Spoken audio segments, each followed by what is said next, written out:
In the 50th video, I'm going to do a retrospective of how we got to where we got here. So that should be interesting and will take me forever to edit.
When I was 18, and I'm very well into middle age now, when I was 18 I had an amazing car that I absolutely loved. It was a Vauxhall Royale Coupé. Unfortunately it rotted to pieces underneath me, as cars of that age did. I did something a bit rash. It's come back on the recovery truck. It doesn't run. It needs a lot of welding. Let's go and take a look.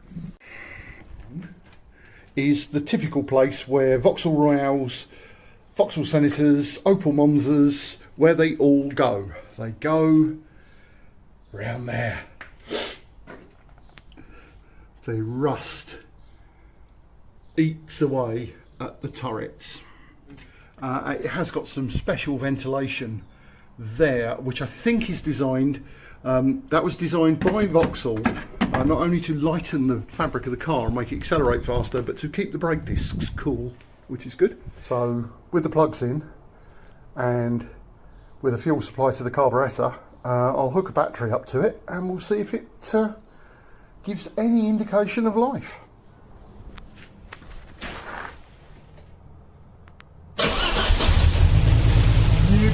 Beautiful thing on the button.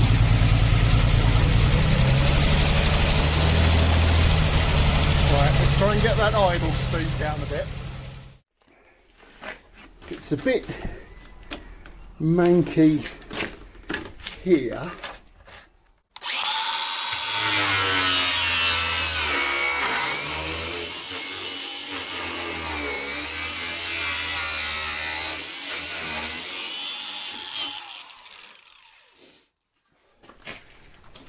Which hopefully will take out all of this repair here. All of that will go. This nastiness will go. That will go.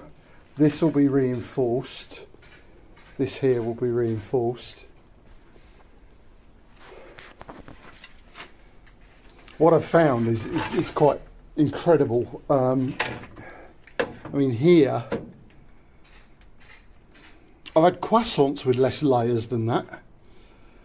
And that is where there has been plate after plate after plate.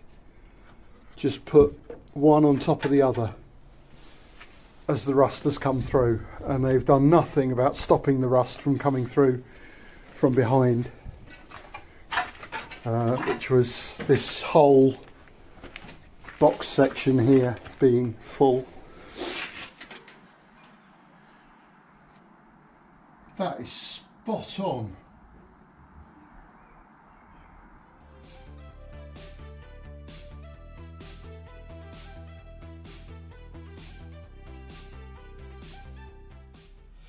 Okay, so I've made up an inner plate which will be the inside of that triangle piece that sits over it. I'm just going to tack it in place. I'm not going to fully weld it in place today, but I'm just going to tack it in place. So what I've done there with that extra panel is it is tucked on the inside and being plug welded through now. So that panel was never there originally, and I'm creating a sandwich. Right, hello everyone. Welcome back. It's going to be quite a big day today because hopefully we're going to get all of this panel work put back in. I've done some work off camera to catch up, so I've patched in around this side here all of the rust holes. I've built this support plate which is additional to what the car was originally fitted with. There was no back to this triangle piece, so that just stayed open. This will allow actually for there to be some more support on the triangle. Put some Tech screws in through the plug weld holes in a couple of places just to hold it all in there. It's amazing. By putting those Tech screws in, the strength has come back into it. It's absolutely incredible.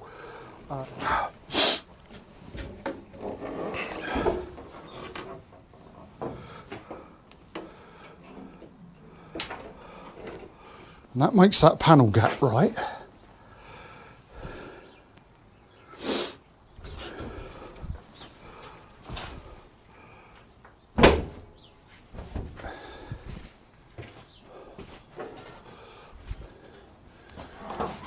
A bit high here for some reason. That hinge needs adjusting. That's been adjusted upwards previously. That needs to go back down, but that will go down, and then that panel gap is lovely. Weld. I'm doing all of the plug welds in the holes that I punched earlier on, and then for good measure I'm actually doing a complete seam weld around the outside of all of the panels. The way I'm doing that is following the advice that I've been given, is to do lots of little tacks and then join them all together to sort of stitch them all together. It saves distorting the panel, and it seems to actually stop blowing big holes through the panels.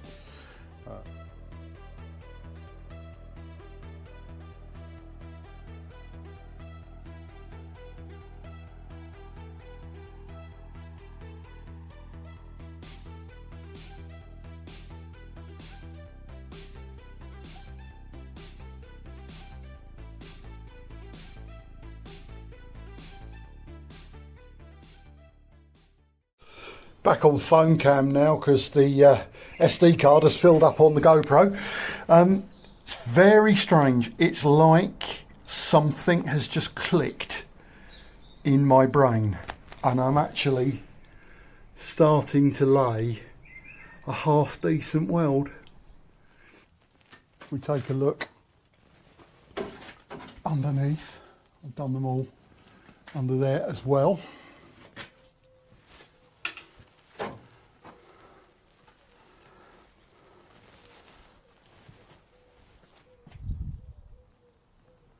So let's let that all go off. Well-earned cup of tea time.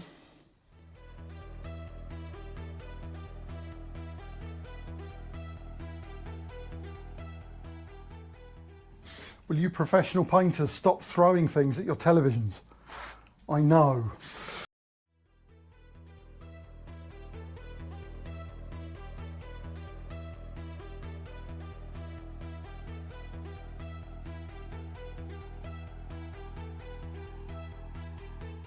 We'll see what horrors lay under the battery tray in a minute. This is that triangle piece that we had so much fun with on the other side with its nothing behind it.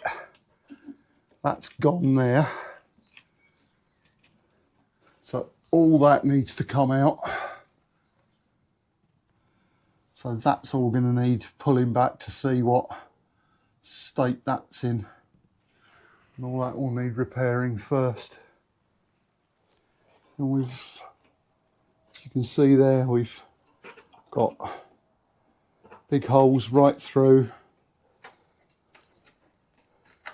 all the way through here.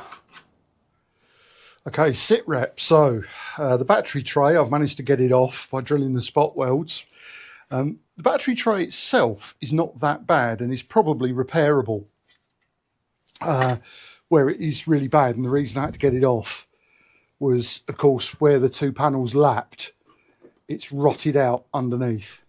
So, okay, another quick set rep. So behind that triangle piece that was here, not actually too bad. Not as bad as the other side. That had completely gone on the other side. Around the turret, though, much worse. So it's very, very bad here.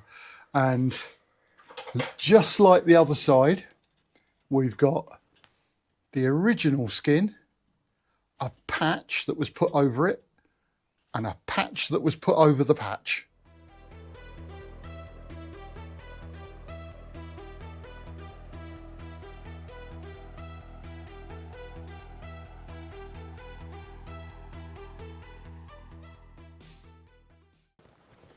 Looking at that versus my first efforts over there, you guys were right. Practice really does help.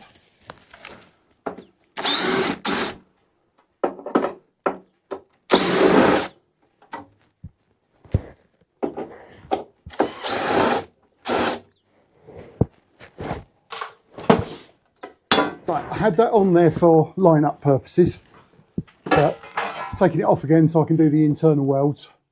So yesterday was quite productive. We got all of this lot here welded in on the top side and this new inner wing in place. But we've got a lot of rot down here that we need to get to. So let me just show you. So we've got all of this section here which needs to be cut out. So I need to investigate how far the rot goes back. So we've got a bit of grinding there to do. We've also got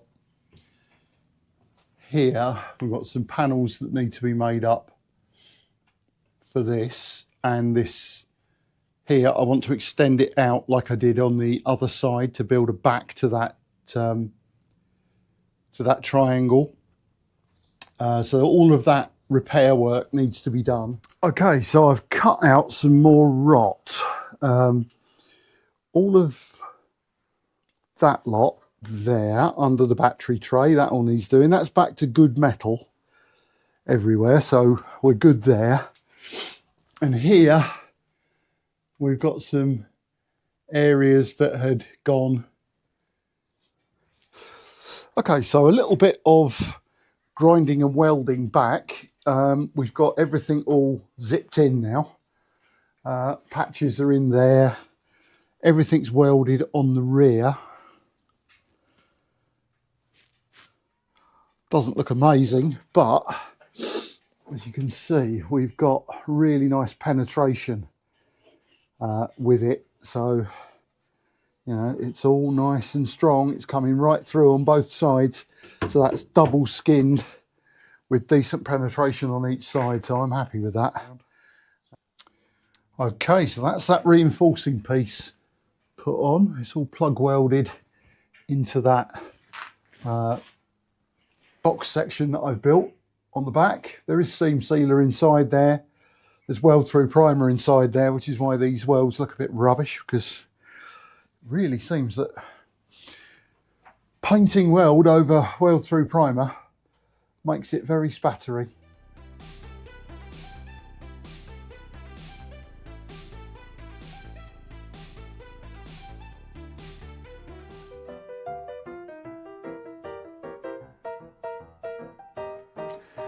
This is a little bit of work that I did off camera on the door. I'll show a clip in a second of what the door used to look like. It had a big rust patch in it. And actually off camera, there it is, that's the big rust patch that was in the door. I decided it was probably worth fixing while I've got the primer out, so I actually welded a piece of metal in there and ground it off. I did it off camera so that I could fail without being noticed, but I'm actually quite pleased with how it came out. I end up making a second mix to do a second coat, and I make that slightly thinner just to let it all flow out.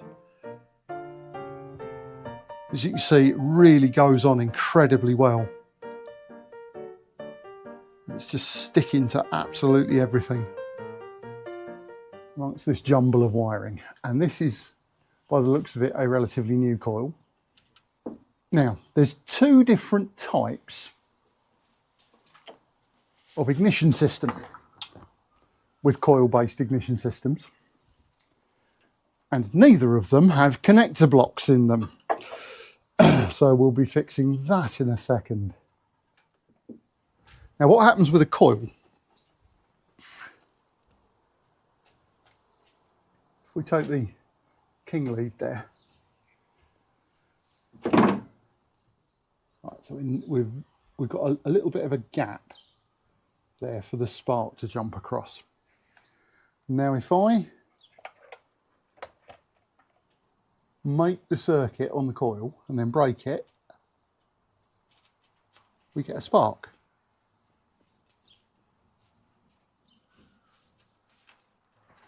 But it's only when that circuit is made that the coil is under load and we get a true voltage reading. So if I put that probe in there, let's get a proper voltage reading. There we are.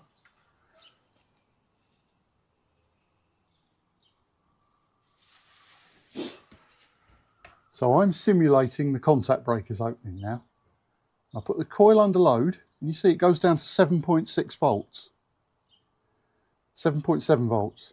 That shows it's a ballast resisted system, because when it's put under load you get a voltage drop and it goes from 12 volts down to 7, which is what we'd expect. Let me show you what the system looks like if we weren't ballast resisted.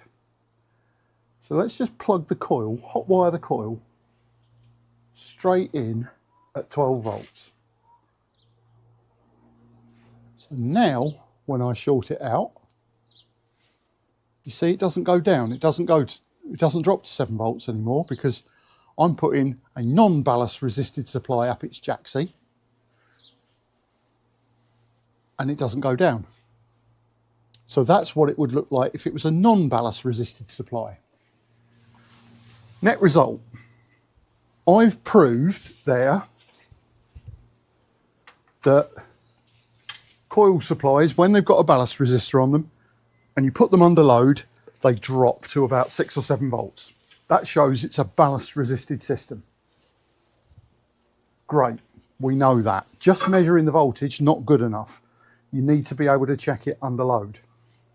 But here's the fun and games. This coil, I've zapped its QR code, is for a non-ballast resisted car. Somebody's put the wrong coil on it. This is a coil for a ballast resisted system.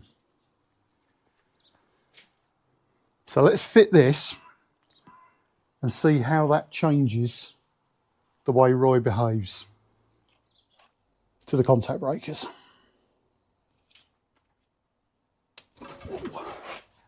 Yep, that works. Of course, the ignition's on. That's giving a very good spark. Yeah, I just got 30,000 volts then. That was lovely. That zips up your morning.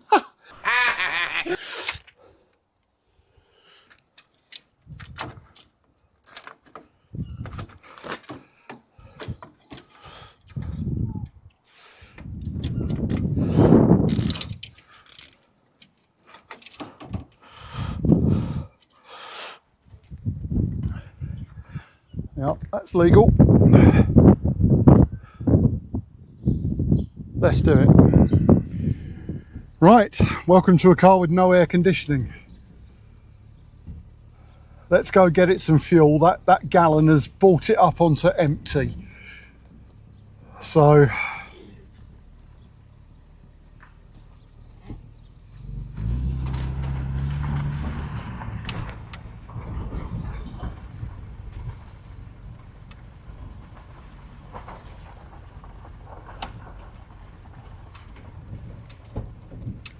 Roy moves.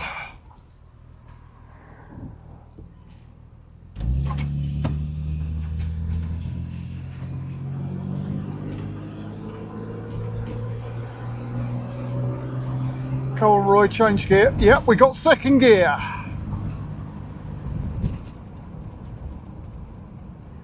Two of the three gears are coming to the party. This is good.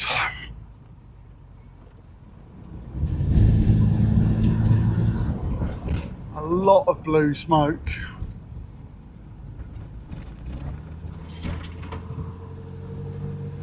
Oh dear, there's a lot of blue smoke.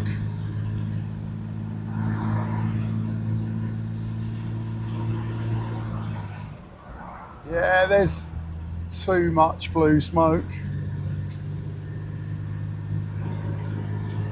We're pinking. So the timing's wrong.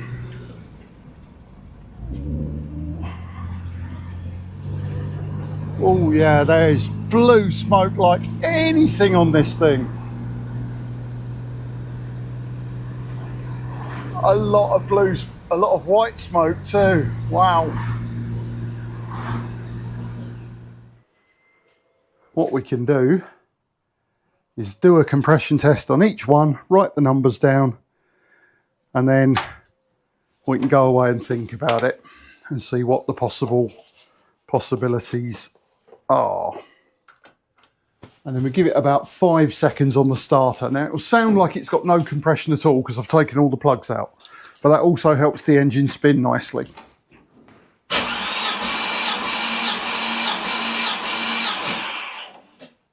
And so there we can see we've got 170. Not too bad. So that's 150, that one. 170.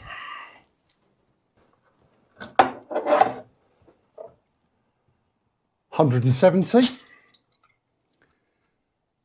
170.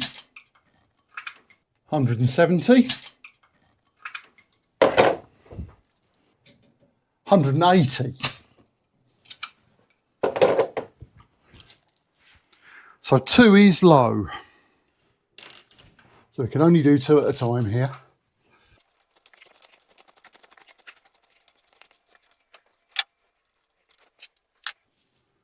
These here are the hydraulic tappets, so we can get an idea of what it looks like. They're brand new. There's nothing wrong with those at all. There's not a mark on that. Nor the camshaft. This thing had some engine work. Just nip that up a little bit. Now we should be able to put some air on it.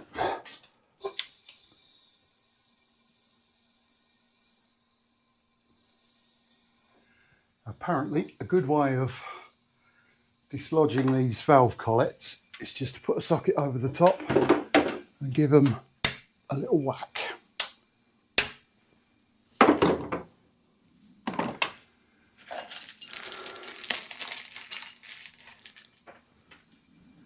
Now the tool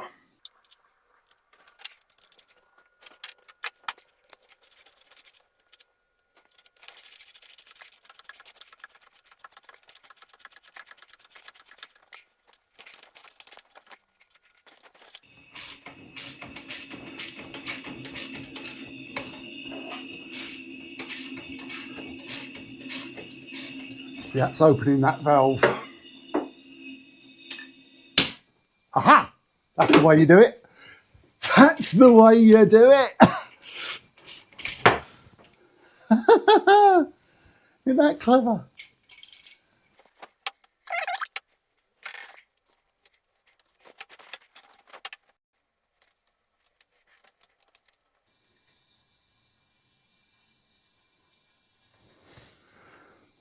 Us Brits call these collets. The Americans call them keepers. But either way, by taking those out, and when you let the oomph off the spring, gonna get a workout doing this job.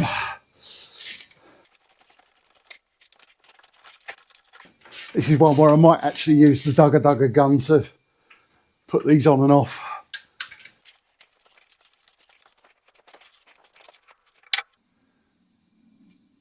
So now, valve spring comes off, and there, that valve is held nice and still. No movement in that valve. That there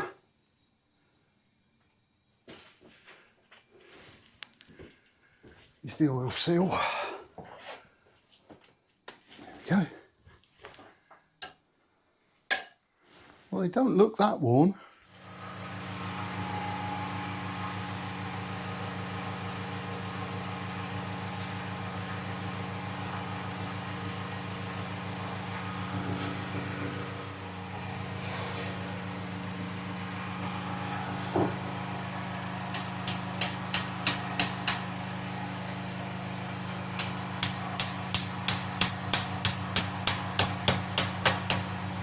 Yep, you can hear it bottom out when it goes on.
One down, 11 to go.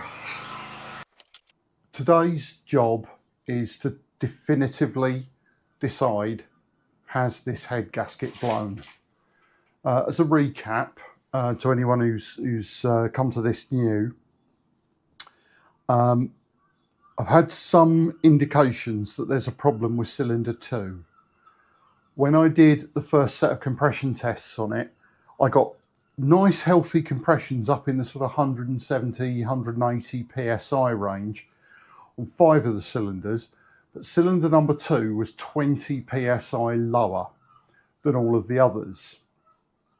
We had initially with the engine problems with a lot of smoke coming out of it, and I couldn't quite decide whether it was black smoke or blue smoke. It certainly wasn't white smoke though, which is normally associated with head gasket failure. And one of the jobs that I did then was to change all of the oil seals, all the valve stem oil seals, and that was a really involved job. You can change the valve stem oil seals, as I proved, without taking the cylinder head off. And the way you do it is by putting an adapter into the spark plug hole and blowing compressed air into the cylinder. And then what that does is that pressurizes the cylinder so it keeps the valves up. So you can compress the valve springs, take the collets off, undo the valve springs, take the seal off, put a new seal on, put the valve springs back, put the collets back on, put it back under spring tension without losing the valve, without the valve dropping in. And it worked. It took all day to do it, but it worked really successfully. However, the day that I did that on cylinder 2, I noticed that it pressurised the cooling system. When I took the compressed air off, I could hear the cooling system bubbling, and the engine was stone cold, so there was no need for it.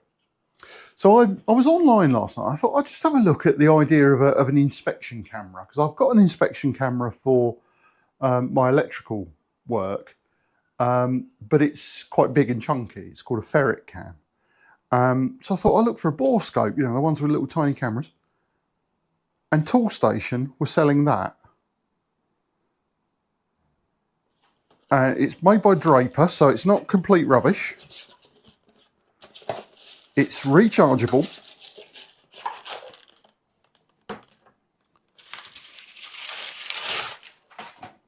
It's got a screen. And that's the camera. So the camera will easily go down a spark plug hole. We've got a little cylinder 2. Let's see what we got. Okay, so that's showing us the valves. And let's turn it up the right way around. I'm afraid I might have just found my definitive thing. Oh, this might be the shortest video ever. Don't know how well you're going to see this.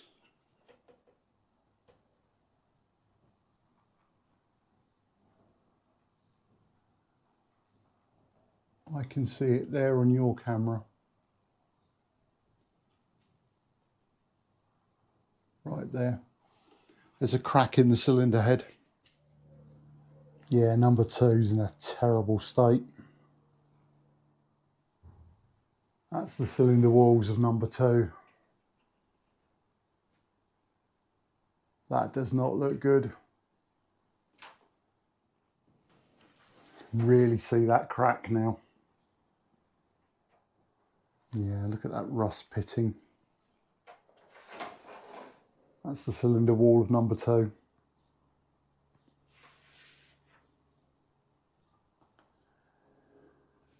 Roy, I think your engine's knackered, mate. So obviously I wouldn't be me if I hadn't bought another tool. You'd all be sitting there going, what have you done with Darren? So yesterday, was it yesterday or the day before? Anyway, I went to Machine Mart and I bought this engine crane. It folds up quite nicely actually. It folds into quite a neat little space, which is good. Yeah, so this was 250 odd quid. Now, I could have rented one,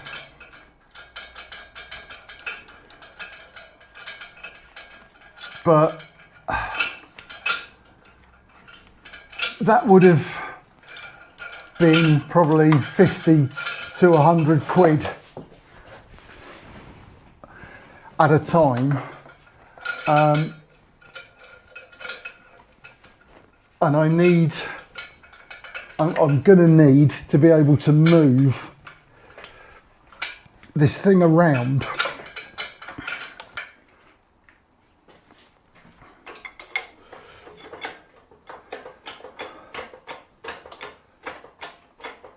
I haven't actually lifted an engine out of a car for a very long time, so let's see how much of it I get wrong.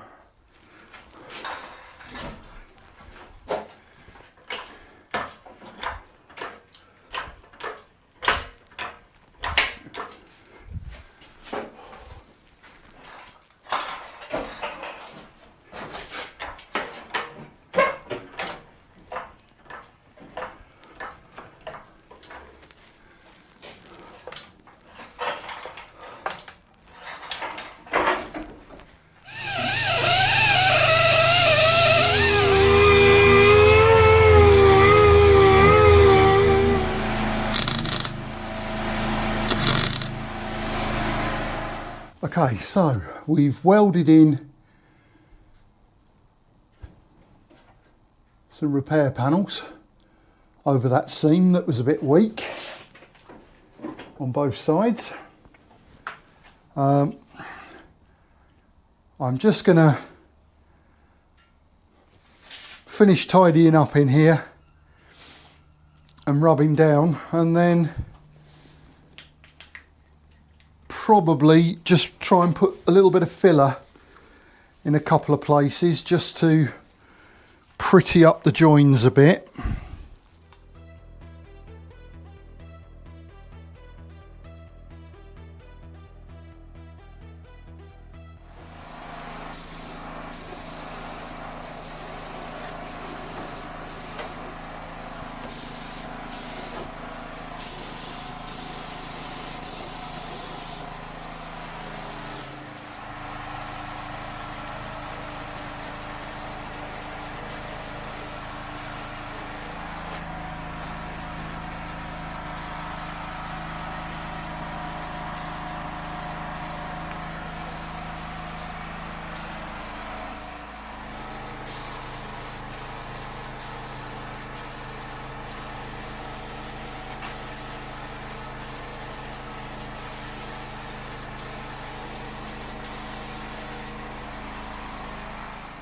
So just for a laugh, let's see how bad these bores are. I've set that to 92 millimeters, which is the nominal bore size, and I've used that to set that dial gauge to 92. So when it sits right there on 0, that's 92 millimeters. Anything more is oversize, and anything less is undersize. So if we look at the top of the bore there, where it isn't worn,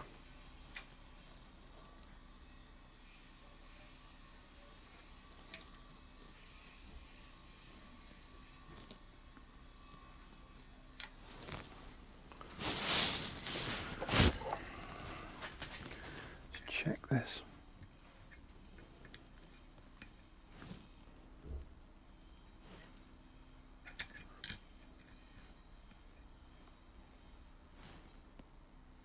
Yep. So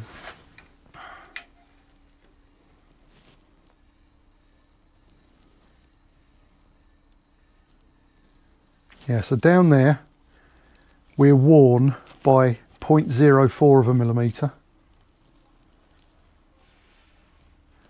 and up here by about 0.15 of a millimeter.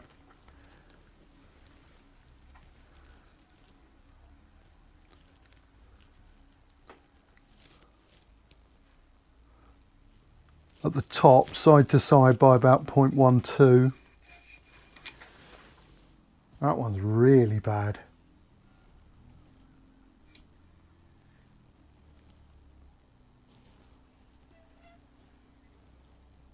That's worn by 0.5 millimeter nearly,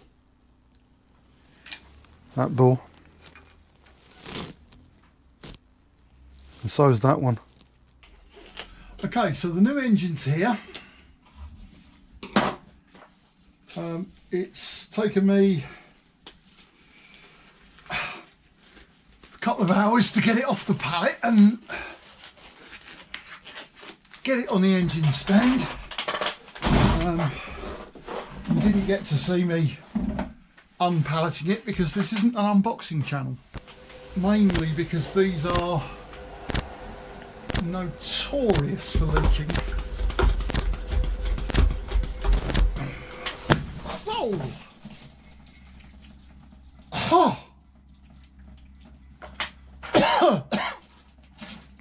I know it was strong. 0.03. So they're about 0.03 of a millimetre bigger than they should be with the wear. You can still see the hone marks on it. If we compare that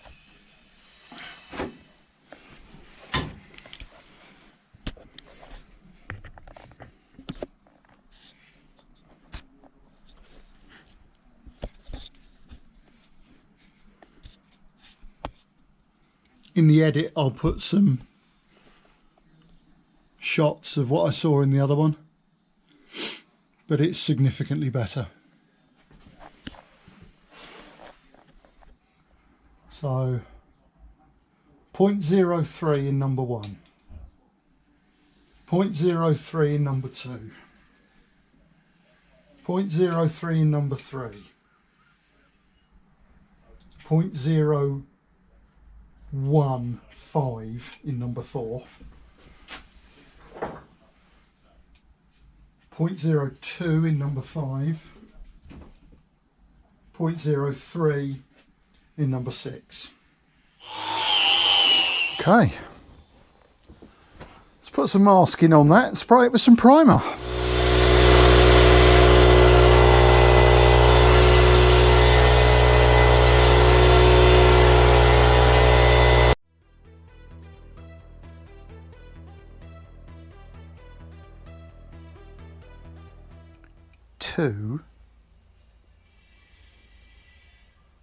Yeah, so that is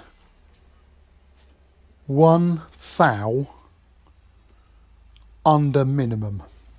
Minimum would be 3534. That's 26, not 34. So that is actually 8/10 of a thou too small. Closing this.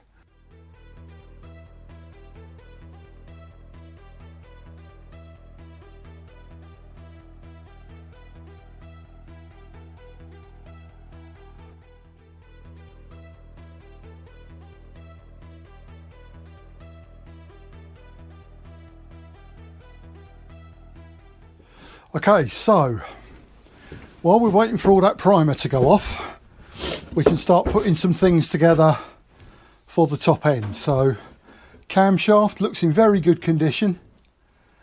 There's no dings or marks in the bearings. I think what we'll do, we'll give it a quick bearing polish, for which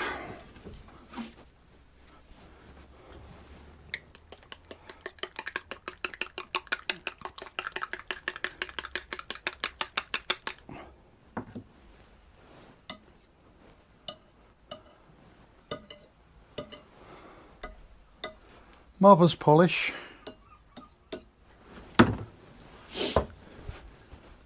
It's actually called Mother's, and a bit of an old t-shirt. We need to hold it still. Oh, I don't want to clamp it in the vise. Clamping it in the vise has got disaster written all over it. Well, actually, having said that, it has actually got a end on it, so we can do it without too much drama. There we go.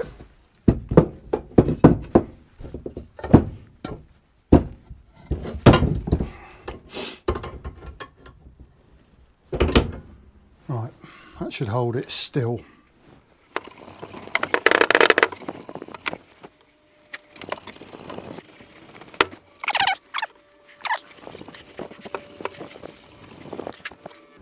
Again, we're not removing any material, it's just, well, it's cleaning more than anything.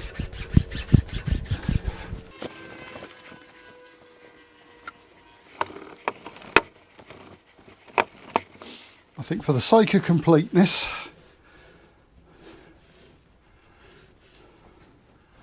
they're all beautiful. What we'll do is we'll just micrometer those and record the measurements.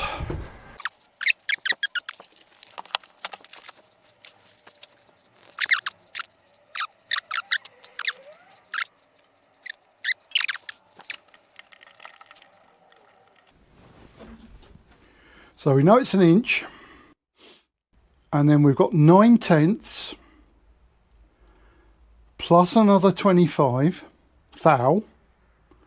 So it's 1925. Then we're 4 on there, 29. And then if we look on the actual micrometer, 8. So 1 inch, 9/10, 2, 5, 6, 7, 8, 9, 8.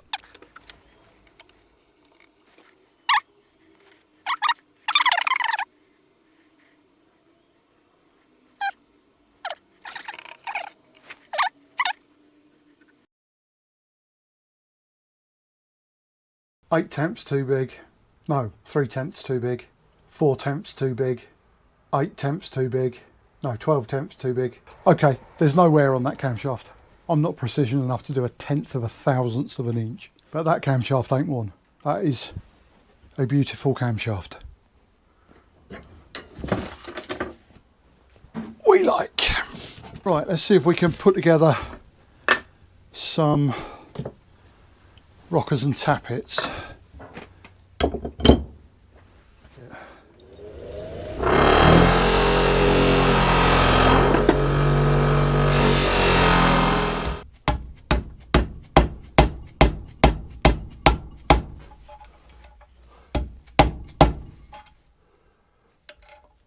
It's been the same way of doing it for 100 years.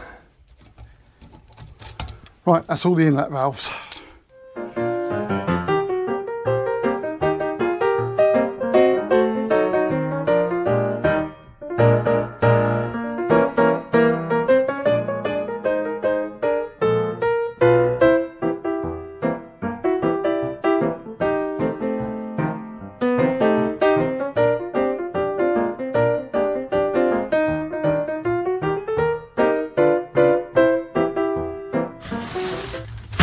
Okay, we have a package. FW Thornton, thank you very much. They do miracles in finding stuff like this. Original rings. Incredible. Into cylinder 1. And drop it down.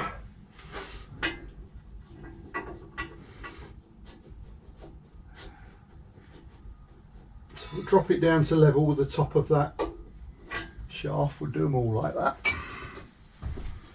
That seats it into the bore, and now we can take a measurement and see how big the gap is. 0.8 of a millimetre, too big. Let's try 0.5. Yeah, just about. Let's try 0.6. 0.6 is too big. 0.5. Okay. So they are the gap is there on that one. Oh no, 0.6 will go in there. The gap's 0.6. Engine book, which is around here somewhere. That says that compression rings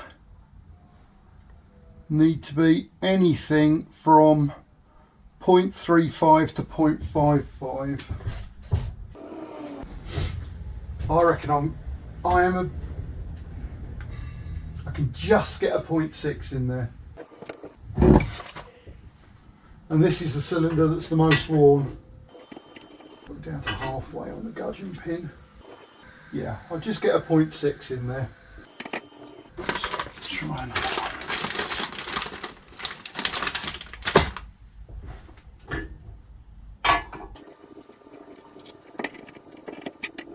I can't get a 0.6 in that one. Just get a 0.5 in there, so that's to spec. That's good, that means these are already gapped. They don't need to be ground in. Just for a laugh, let's just see what one of the others was. So this is an old one. Yeah, that's got a 0.8 in that. That's 0.8. So the other ones were definitely worn.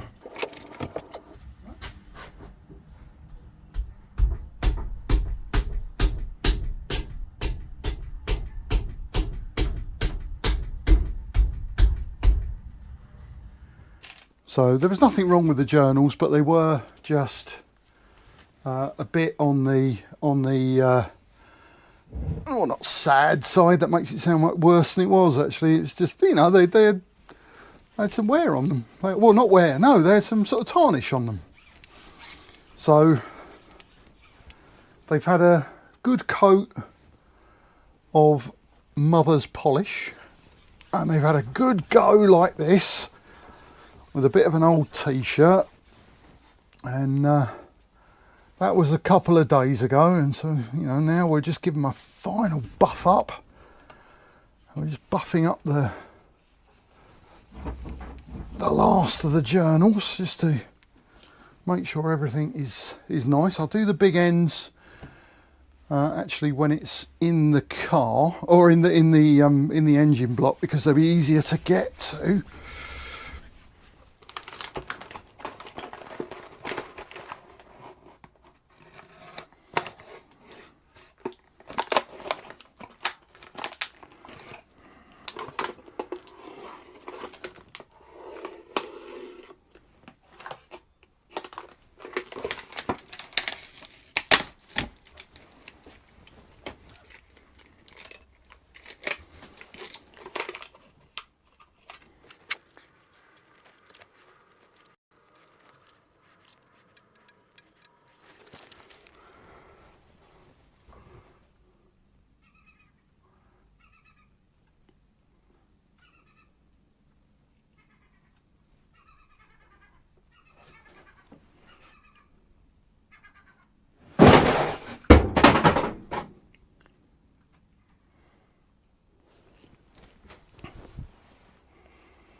Honestly, I'm sure this place has got a poltergeist.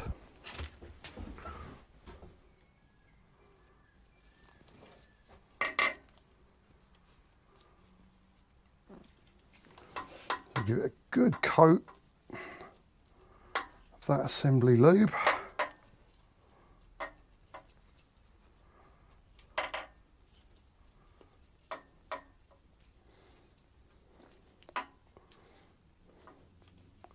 Missed one there.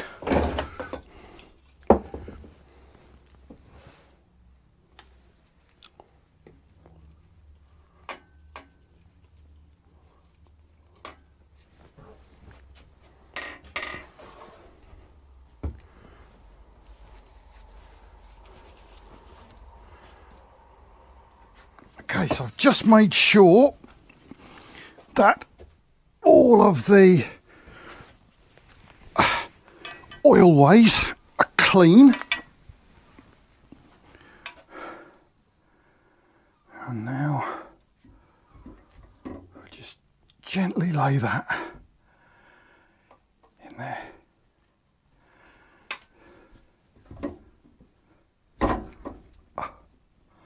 In you go.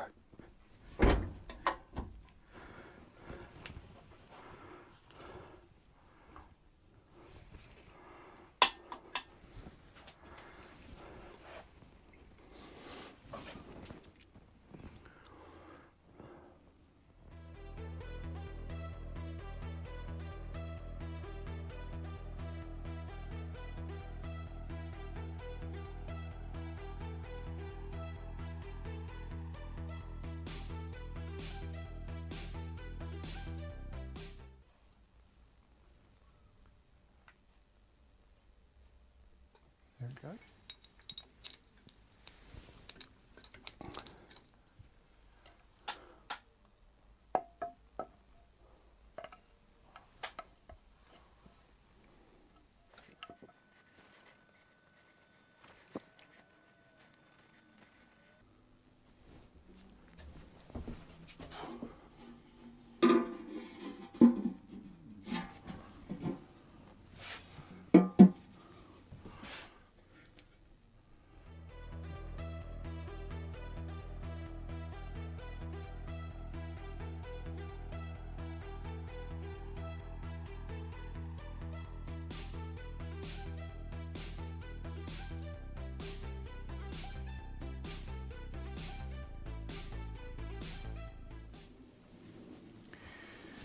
So let's put some oil in it. Quickest way into the engine's through there. Ordinary 2050, mineral, not synthetic. About the one thing everybody is agreed on is that the best thing you can give an engine to run it in is old-fashioned non-synthetic oil.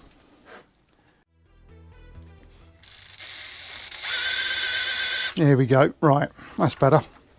So you can see oil coming out the tappets now.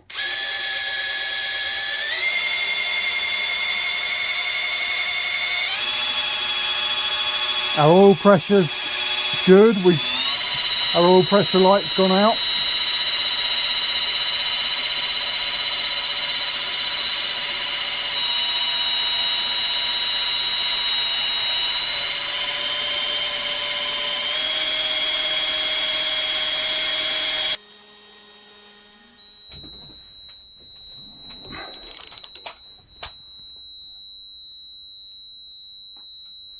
As we come up to our timing mark,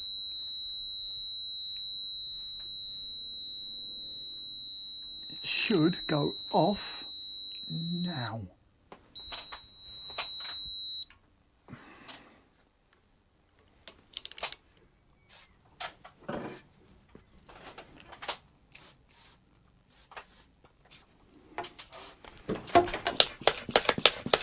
Ah! It's leaking here.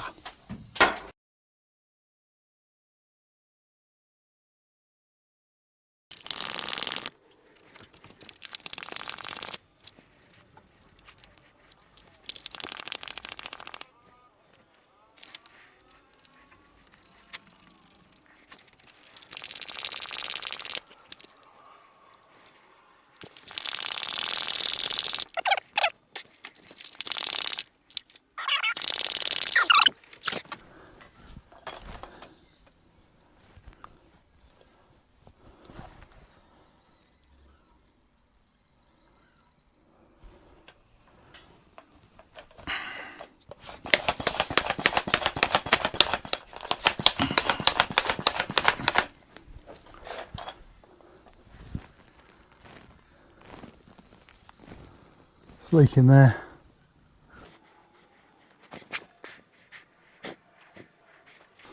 Doesn't mean it's cylinder leaking, but it's the water passages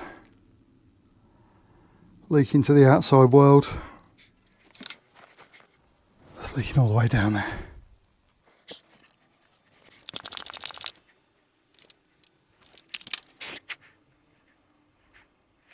Do you know what? I've had it with this car. I've absolutely f***ing had it. That is leaking all the way along that seam. I mean, it's water to outside world, it's not to cylinders. And it ain't even water, it's air. I haven't got water in it yet.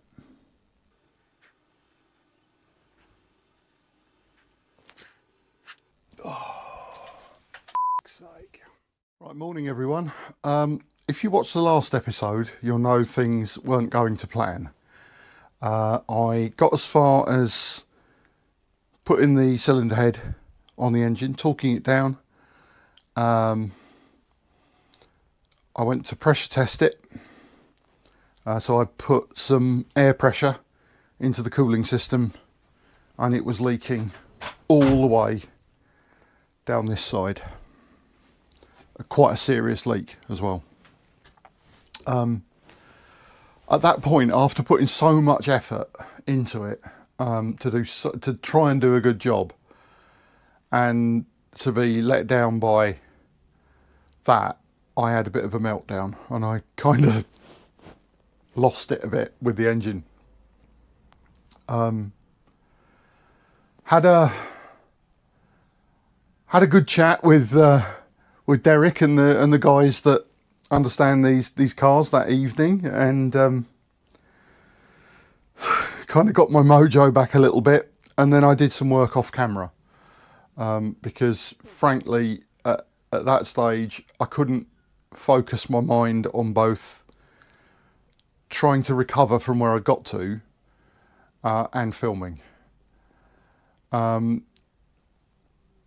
So I came back the next evening and I put some water in it. The idea being that the gasket was dry and it would normally run wet. See if that made a difference. It didn't. So then I thought I'd torque the cylinder head bolts down.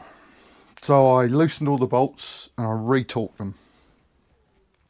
And everything was going well. I got as far as this bolt here, which is number 11. And as I torqued it, the threads let go in the block. And all of the threads in the block stripped. Great. So again, off camera, I've recovered the situation. I've rethreaded that hole. I've put a helicoil in it, and I have tested the helicoil.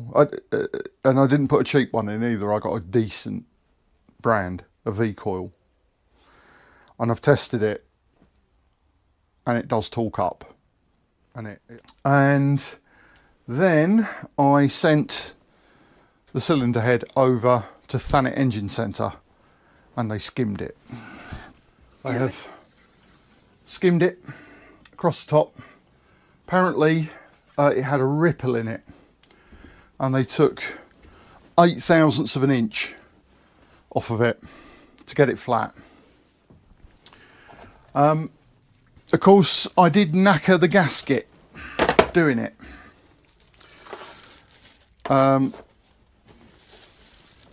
The old cylinder head gasket, that was the new old stock cylinder head gasket I had.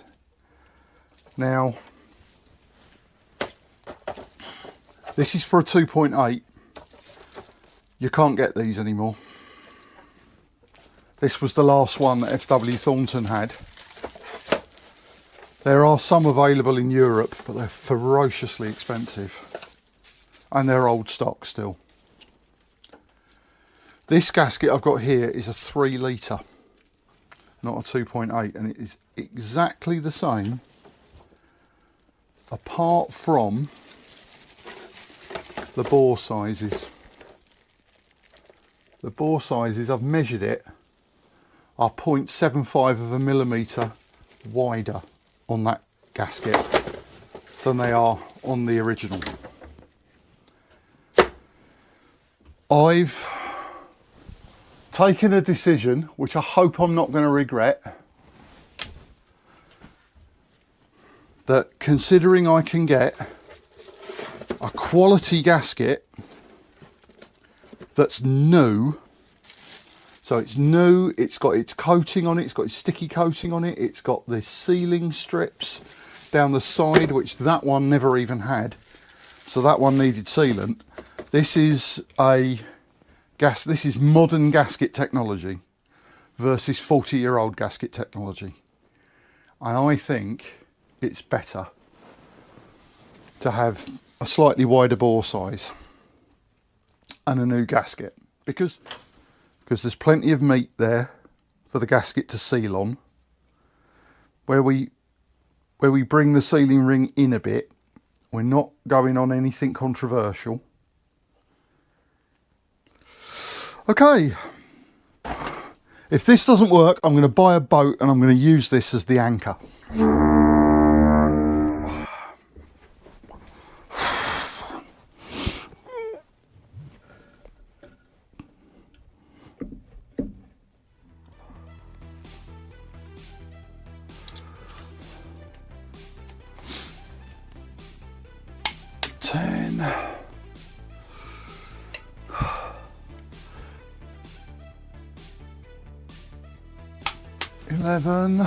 That's the broken one.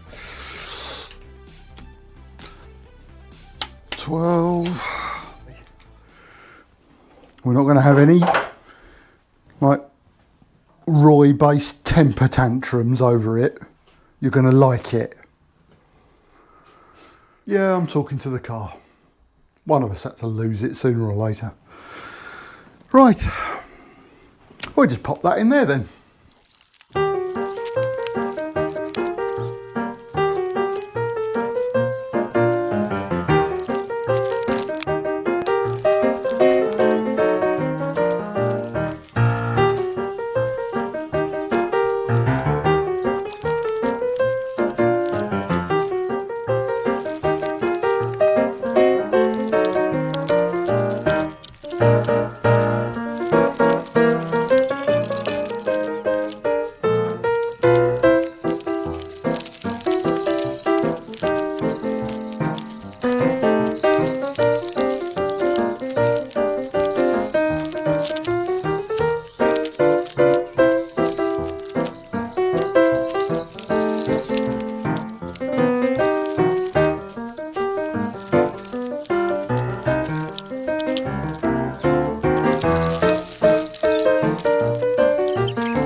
Decent pry bar and I'd have that in there. Decent pry bar. Right, we've got one. Let's bolt that down before it changes its mind. Oh, we got both. The other one just fell on.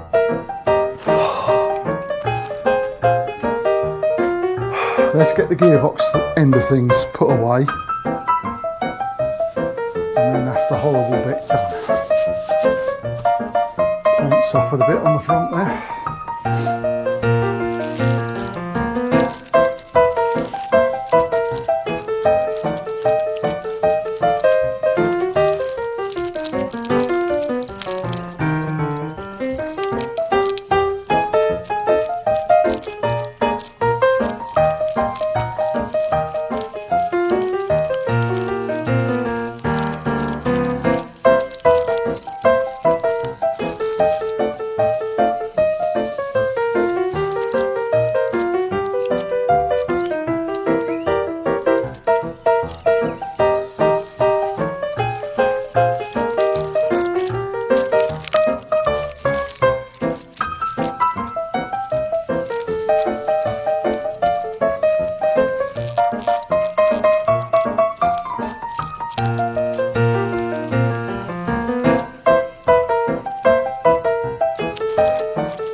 Back in a bit.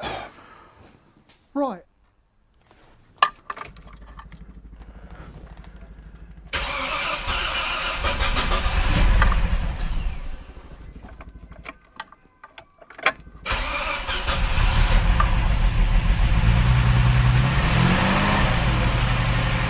Yes! Oh yes! But actually it wouldn't be a bad idea to get a set of baseline readings anyway, and it's nice and hot, so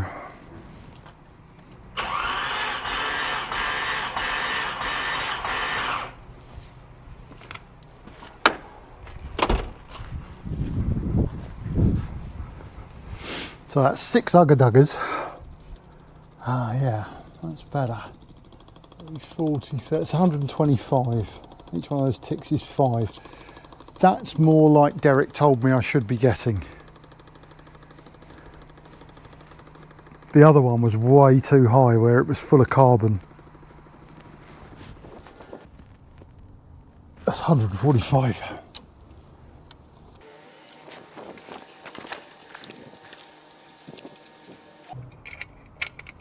One's a bit low for my liking. Let's do it again.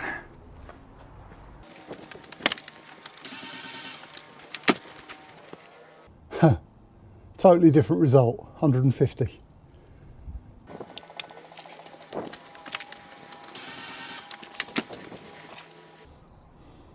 $140.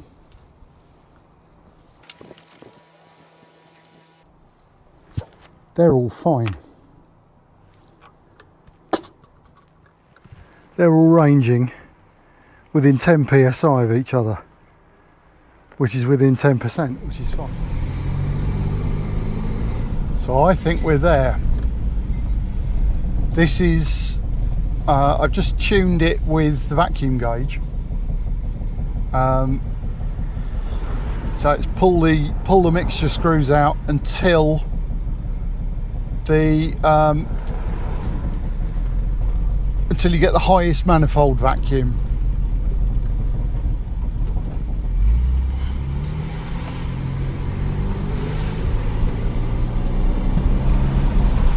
And this is exactly how it should drive. Oh dear. Oh dear. Not good. What's wrong? We've gone wrong. Brilliant.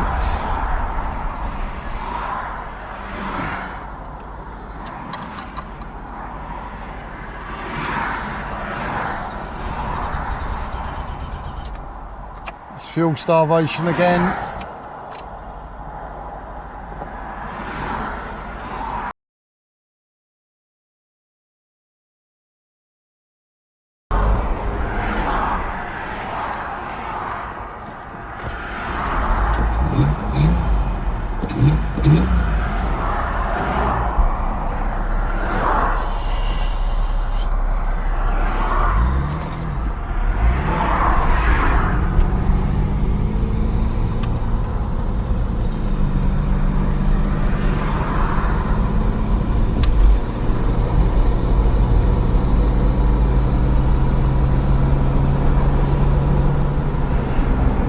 We've got the carburettor working, but that tank has got to come out.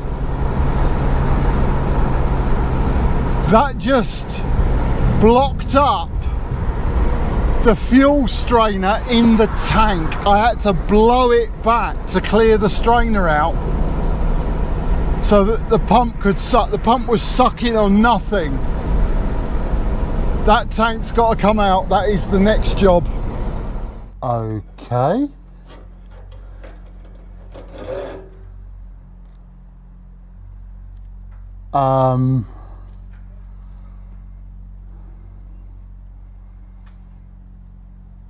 Okay. That stopped the noise. That's it. Do you know what's happened?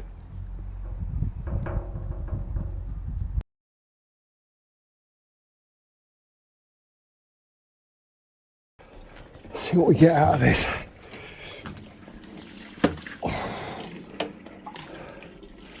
Of course, when full, it's quite heavy.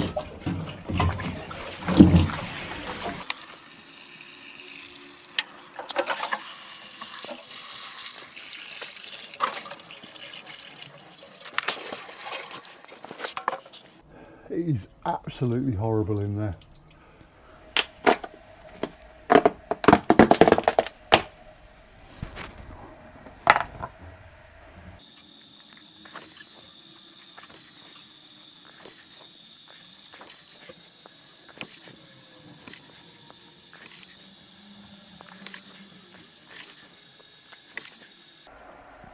Right, that's half a bucket, so that is 5 kilos.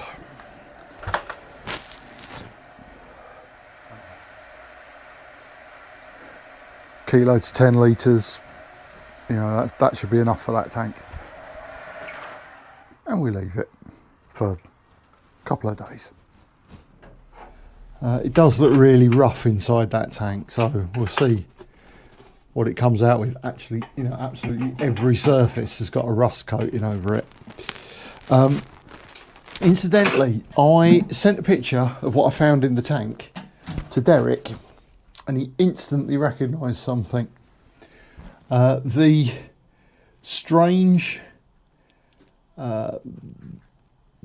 sort of contraption that, you know, the mesh bag with the what looked like weights inside it, apparently was a scam from the time of unleaded petrol coming in.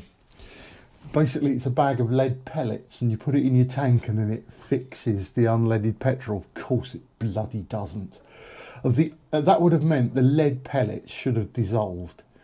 Frankly, the tank is dissolving into rust. The only thing that's not dissolving in that damn tank is the lead pellets in the bag. Anyway, enough whinging.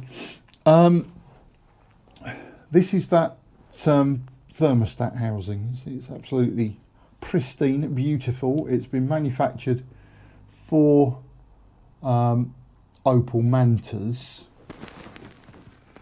I don't know if it fits. It kind of looks like it might. The only way we're going to find out is take the old one off and have a look. These match.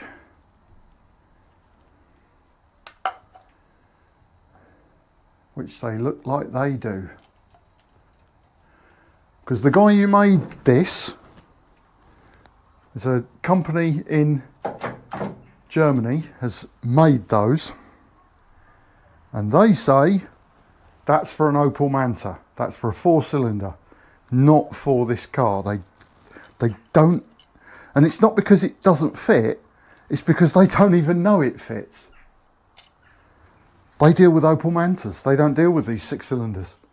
The tank has had a day and a half with water and citric acid. So it had 5 kilos of citric acid powder and water in it, and it had a day and a half like that. That made the inside nice and bright and shiny. Okay, so there's a little tiny bit still in there, but compared to what it was, that is absolutely incredible.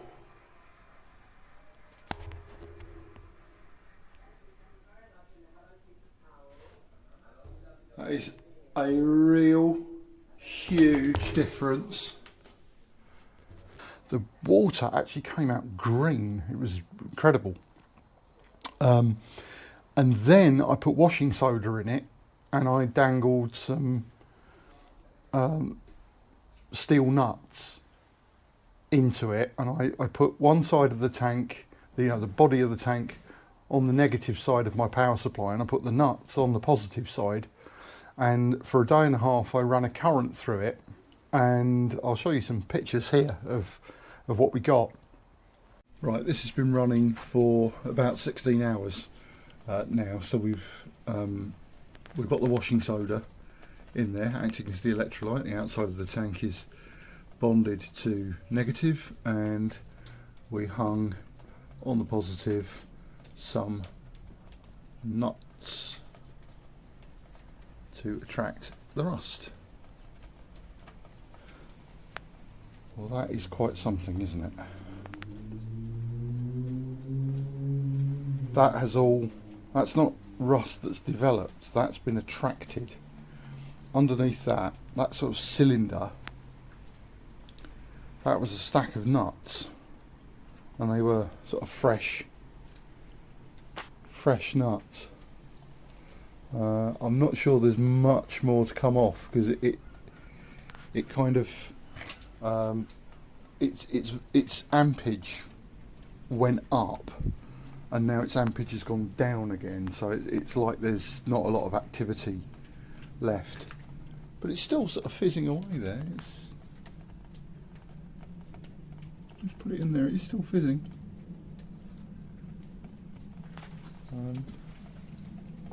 It was very strange last night. The tank was warm, but we've still got like surface brownness to be rinsed off, but there's no... That was like rough, like gravel inside, and now it's all smooth. This is definitely a success. So I think I'll probably leave it for another few hours and see where it goes. The rust that's on those nuts is actually what's been taken off of the tank and deposited on the nuts. It's been transferred away from the tank onto the nuts. Really quite incredible. So hopefully, as you can see, everything's had a bit of a coat of paint. It all got a good wire brushing down first, and then a spray of rust neutraliser. There was only sort of light patches of surface rust on it. There wasn't anything bad at all, really. So we're just really trying to stop it getting any worse when it's back in a position where we can't get to it again, because once the tank goes back, all this gets covered up. So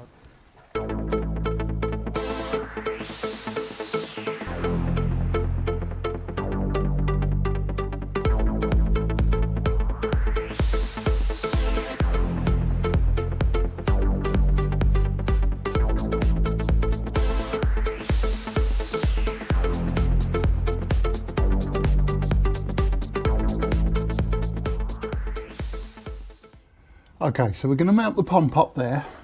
Pump needs to go in from the tank out to there. So, and my idea is to use a rivet nut. So I bought myself a rivet nut kit. Basically what it is a sleeve with a thread in it. You put it in there, squeeze it, and it clamps a thread into the hole. Looks after the paint, and then we give it a bit of a squeeze like that, undo it, and now we've got a thread in there.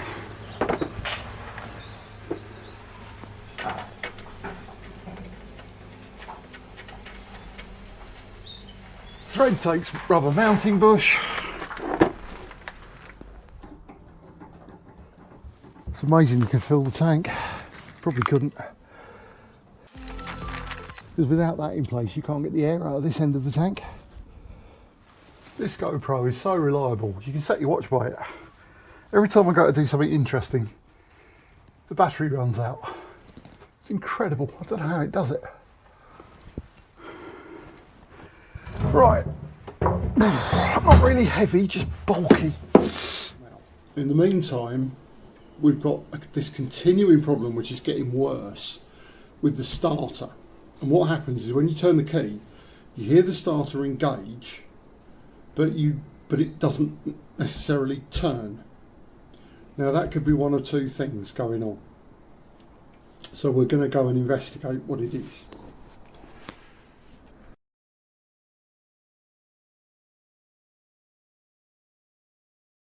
Right, so we've got a jumper wire on here which will make the starter solenoid engage. If I touch that on there, and that was the problem there, did you see that? It was engaged but it wasn't moving.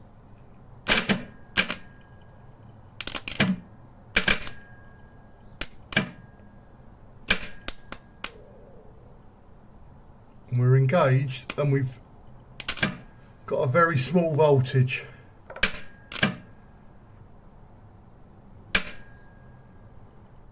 So we're not getting a voltage out of that solenoid. So that solenoid is not engaging properly.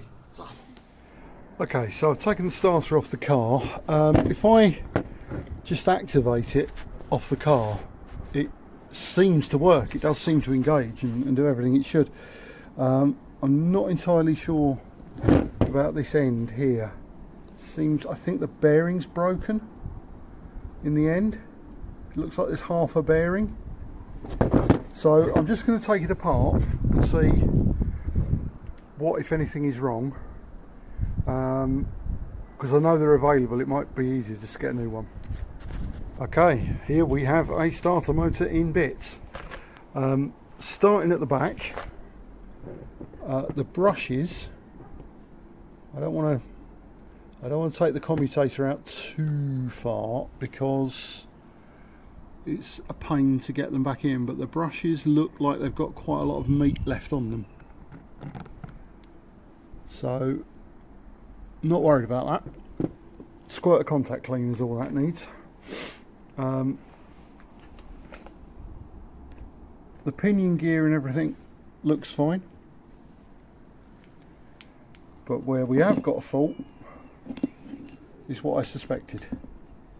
This bush that's in the nose, there's only half of it. Right, just to be sure, I'm measuring all of the sizes of this, as I've got precision equipment to measure it. I might as well. So that appears to be the diameter of that. This is in thou, but we can convert it. And that is 450 plus 20, 470, 471, 471. Yeah, 471 thou. And then we've got the internal roundness of that there. Now it looks like it might have a bit of wear on it, so it's a little bit out of round.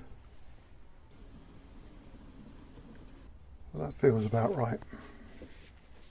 Okay, so that's the size, and it's 659.8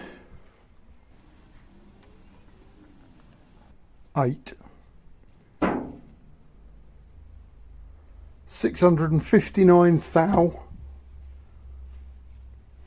and 8/10 of a thou. And found that the bearing that goes in the end of the nose cone was shattered. There was only half of it. So I am hoping that what that problem is that's stopping the starter motor properly engaging, and therefore working the solenoid. Because now I measured it, looked up various options, and there are a couple that are listed as Bosch spares, but none of them seem to be the right sort of size. See, that's a little bit loose. It's the first time I'm trying these. That one feels better, but is too loose on that. And I don't know whether it's they're just the wrong size, or it's the wrong, or this is worn. This was one that I got just off of, it's not a starter spare, it's just what I got off of measurements that I took, because I actually micrometered this shaft, and that's about right for that shaft there. It's a nice fit, but it's a little bit big for that. Maybe it would just drift in there.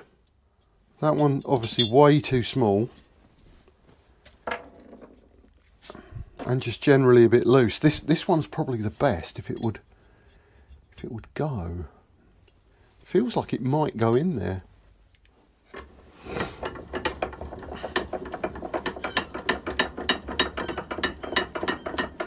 See if we can press it in there.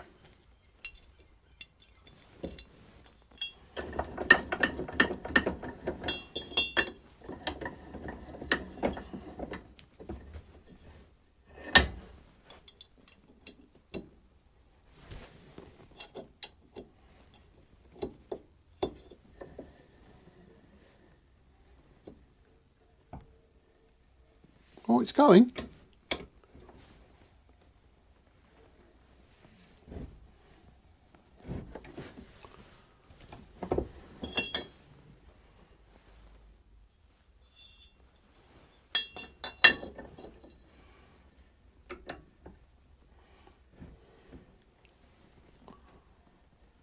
That's gone in as a nice interference fit, actually. I think it was Ben at Tasty Classics recently did a starter, and it took him about a week. He even ended up having to jack the engine to one side just to get enough room to get it out. It might have been an alternator he did, but even so, same difference on this. You could do it no time.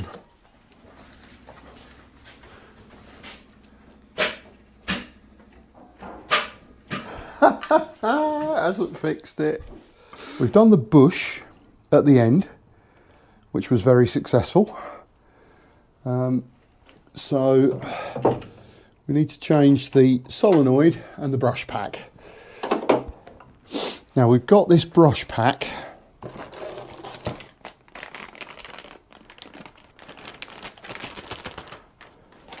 So the brushes are already in there, ready to go. And there is this sort of plastic thing in there holding them all back at the moment. So the theory is that you put that in there like that.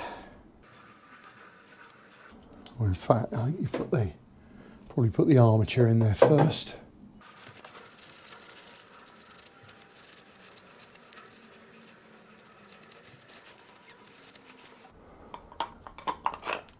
That sort of magnets itself in there, and then what this should do is drop straight over, so the brushes are now on the armature, and here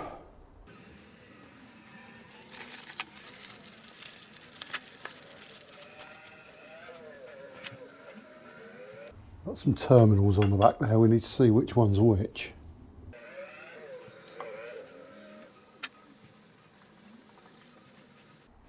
Okay, so that goes on there like that. Little plastic pivot goes in the hole. Little rubber bumper pad thing. One screw in there just to hold it. Let's pop it back in.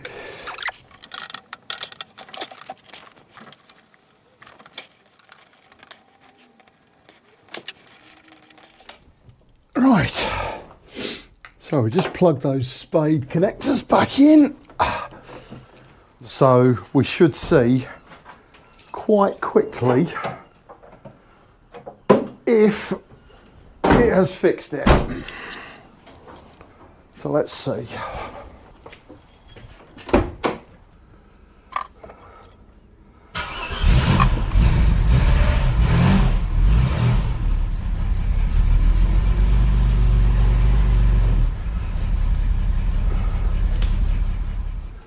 Well, I'm calling that good.